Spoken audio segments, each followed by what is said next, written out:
भारत के महान मुसलमान योद्धा कौन से हैं जिनका नाम सुनते ही दुश्मनों के पसीने छूट जाया करते थे। इन मुसलमान योद्धाओं के रहते विदेशी ताकतें कभी भारत की ओर आंख उठाकर देखने की हिम्मत नहीं किया करती थी। इन योद्धाओं के शासनकाल में भारत दुनिया का सबसे ताकतवर देश के रूप में पहचाना जाता था। अफगान से लेकर दक्कन तक इन शासकों ने भारतीय साम्राज्य का विस्तार किया। आज की इस वीडियो में हम भारत के 5 सबसे महान मुस्लिम योद्धाओं के बारे में ही आपको बताने वाले हैं। बस आप बने रहिए वीडियो के अंत तक हमारे साथ। नंबर 1, अलाउद्दीन खिलजी। भारत के 5 सबसे महान मुसलमान योद्धाओं की सूची में सबसे पहला नाम अलाउद्दीन खिलजी का आता है। सन 1296 में अपने चाचा और ससुर जलालुद्दीन खिलजी की हत्या करने के बाद वो खिलजी वंश का दूसरा राजा बना था। अलाउद्दीन खिलजी का नाम सुनकर मंगोल भी खौफ खाया करते थे और सन 1296 में जब मंगोलों ने भारत पर आक्रमण करने की कोशिश की तो खिलजी ने उन्हें जमकर धूल चटाई। अलाउद्दीन के रहते हुए कोई भी विदेशी आक्रमणकारी भारत की तरफ आंख उठाकर देखने की हिम्मत नहीं कर पाता था। वो पहला मुस्लिम शासक था जिसने अपने राज्य का विस्तार संपूर्ण किया था। उत्तर से लेकर दक्षिण तक के हिस्से के उसके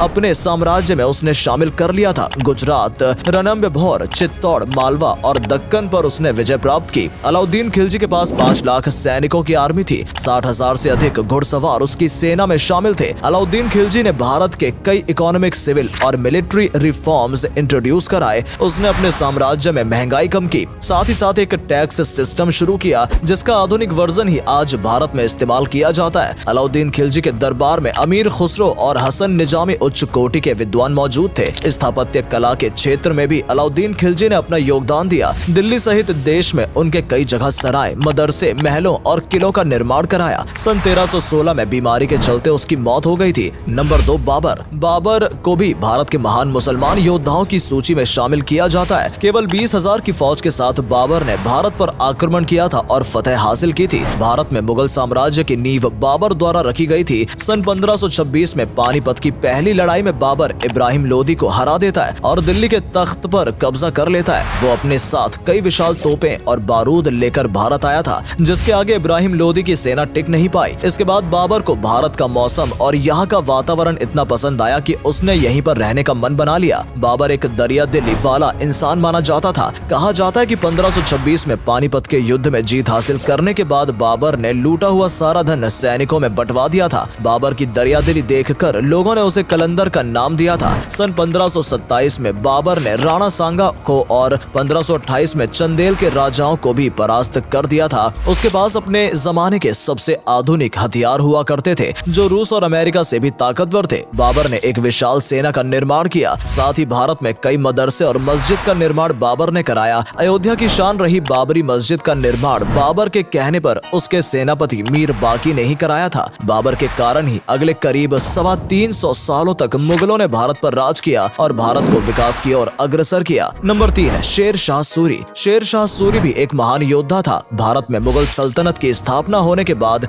उसने बाबर के सेनापति के रूप में अपनी सेवाएं प्रदान की थी। वो एक महान रणनीतिकार था और साथ ही एक कुशल सेनापति होने के बाद उसने खुद को एक कुशल शासक के रूप में जनता के सामने पेश किया। शेर शाह सूरी की ताकत का अंदाजा आप इसी बात से लगा सकते हैं कि उसने अपने शौर्य और पराक्रम के दम पर कुछ सालों के लिए मुगलों को भारत से खदेड़ दिया था। उसने चौसा और कन्नौज के युद्धों में हुमायूं को हराया। सन 1540 में उसने भारत में सूरी वंश की स्थापना की थी। अपने शासनकाल में उसने कई नए नगरों और सैन्य प्रशासन की स्थापना की। बेहतर शासन व्यवस्था के लिए उसने केंद्रीय शासन को 5 विभागों में बांट दिया था। शेर शाह सूरी ने अपने गुप्तचर भारत के कोने कोने में तैनात कर रखे थे जिससे हर जगह की खबर उसे आसानी से मिल सके। भारत में सबसे पहले रुपये का इस्तेमाल शेर शाह सूरी ने शुरू किया था। उसने भारत में डाक व्यवस्था की शुरुआत कराई। साथ ही अफगानिस्तान में काबुल से लेकर बांग्लादेश के चटगांव तक ग्रैंड ट्रंक रोड का निर्माण कराया जिसे भारत का पहला हाईवे भी कहा जाता है। उसने देश में कई स्कूल भी बनवाए और साथ ही गरीबों के लिए मुफ्त में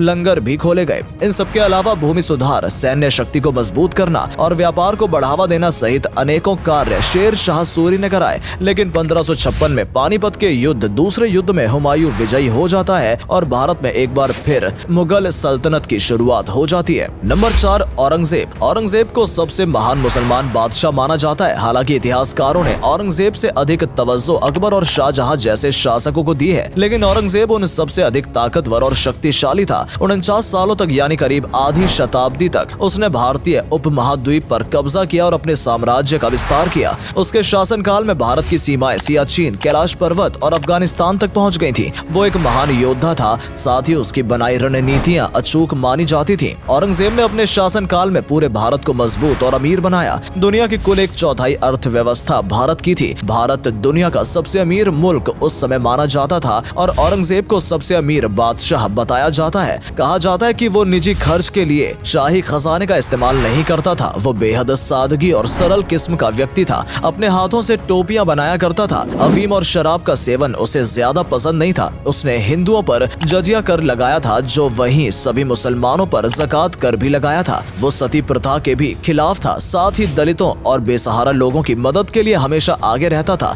बहुत से लोगों का मानना है कि औरंगजेब हिंदुओं से नफरत करता था, लेकिन ऐसा नहीं है। उसके मंत्रिमंडल में कई हिंदू उच्च पदों पर तैनात थे। औरंगजेब रहते अंग्रेज कभी भी भारत पर कब्जा नहीं कर पाए थे, लेकिन औरंगजेब की मृत्यु के बाद मुगल सल्तनत धीरे धीरे पतन की ओर बढ़ने लगी और इसी का फायदा अंग्रेजों ने उठाया। नंबर 5, टीपू सुल्तान। टीपू सुल्तान का नाम भारतीय इतिहास के पन्नों में विवादास्पद रहा है, लेकिन इस बात से कोई इनकार नहीं कर सकता है कि वो 18वीं शताब्दी के सबसे महान मुसलमान योद्धा थे। टीपू सुल्तान को दोनों हाथों से तलवारबाजी करने का हुनर प्राप्त था और उनकी एक तलवार का वजन 7 किलोग्राम से भी अधिक था। टीपू सुल्तान ने ही भारत का पहला रॉकेट मिसाइल बनाया था, जिसके बाद में अंग्रेज अपने साथ लंदन ले गए थे। टीपू सुल्तान ने एक मजबूत नौसेना का निर्माण भी कराया था। 20 से अधिक युद्ध पोत उसके पास थे, जिसमें दर्जनों तोप लगी रहती थी। 2010 में टीपू सुल्तान की एक तोप 3 लाख पाउंड में नीलाम हुई थी। टीपू सुल्तान का नाम सुनकर अंग्रेज भी खौफ खाया करते थे। यहाँ तक कि नेपोलियन ने टीपू सुल्तान को फ्रांस आकर अंग्रेजों से युद्ध करने के लिए आमंत्रित भी किया था। इसी के साथ आप उनकी शक्ति और पराक्रम का अंदाजा लगा सकते हैं। टीपू सुल्तान के शासन के दौरान भारत दुनिया में रेशम का सबसे बड़ा उत्पादक बन गया था और चीन, जापान, रूस, फ्रांस और इंग्लैंड तक भारत से कपड़ा एक्सपोर्ट किया जाता है। टीपू सुल्तान अक्सर हिंदू मंदिरों और संस्थाओं को भी पैसा दान किया करता था और वो एक राम नाम की अंगूठी भी पहना करता था। दोस्तों, इन 5 योद्धाओं के अलावा भी भारत में अनेकों महान मुस्लिम योद्धा हुए हैं, जिसमें अकबर, शाहजहां, कुतुबुद्दीन ऐबक जैसे कई नाम शामिल हैं। भारत की आजादी में भी मुसलमानों ने बेहद महत्वपूर्ण योगदान दिया था। इनके अलावा यदि आप किसी अन्य मुस्लिम योद्धा के बारे में जानना चाहते हैं तो हमें बता सकते हैं। और अगर आज की ये वीडियो आपको पसंद आई हो तो इसे अधिक से अधिक लाइक और शेयर अवश्य करें। आज के लिए इतना ही। आपसे फिर मिलेंगे एक नई वीडियो और ढेर सारी रोचक जानकारी के साथ। धन्यवाद।